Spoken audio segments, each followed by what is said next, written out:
Aujourd'hui un exercice de transparence, de reddition des comptes, et en même temps cet exercice nous permet de mesurer l'état de nos finances publiques. À travers cette loi de finances rectificative, nous avons relevé le poids de l'investissement des ressources extérieures, je veux dire, qui est chiffré à 1113 milliards contre 900 milliards pour les ressources internes. Cela peut traduire à une faiblesse de notre administration.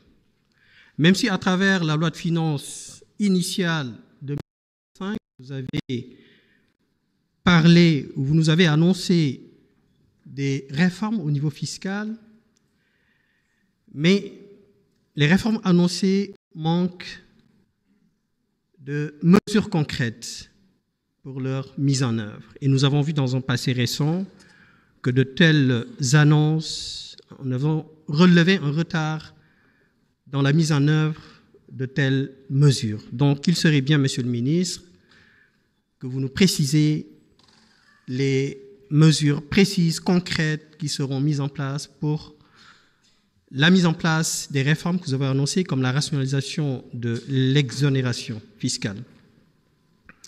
Je vous avais parlé hier de la subvention généralisée du carburant et de l'énergie. Une étude de la Revue française d'économie et de gestion nous renseigne que les ménages les plus aisés, les plus riches, de plus de 20% supérieurs, ont capté plus de 52% des subventions qui ont été allouées à la population en 2022. Tandis que les 40% des ménages les plus faibles n'en ont capté que 14%. D'où l'urgence à revoir cette subvention généralisée. Et vous étiez d'accord avec moi qu'il était urgent à des termes beaucoup plus adaptés. Et c'est pourquoi je vais aller plus loin.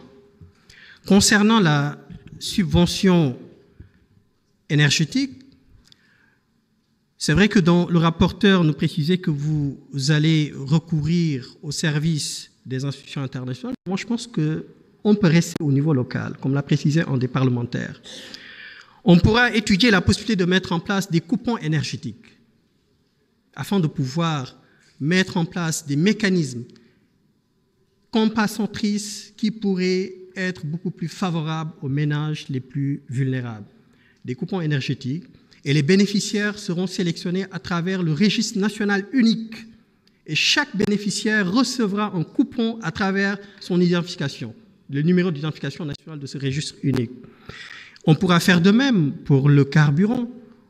Au lieu de faire une subvention sur le carburant, il sera peut-être opportun de procéder à une subvention sur les transports en commun.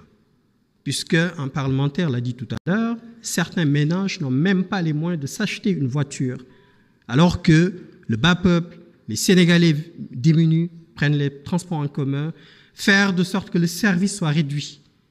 Et ce qui pourra faciliter, réduire la congestion et atténuer la pollution. Donc, c'est effectivement quelque chose qu'il faudra peut-être approfondir, y réfléchir. Je finirai par la nécessité pour le Parlement, et je m'adresse au bureau de cette Assemblée nationale, à travers son président, en prenant en considération les dispositions de l'article 32 bis, qui précise qu'il peut être institué sur proposition du bureau un comité d'évaluation des politiques publiques. Lors du marathon budgétaire, certains ministres, pour ne pas dire tous les ministres, ont manifesté leur volonté de vouloir travailler de façon étroite avec les parlementaires, à travers les commissions respectives.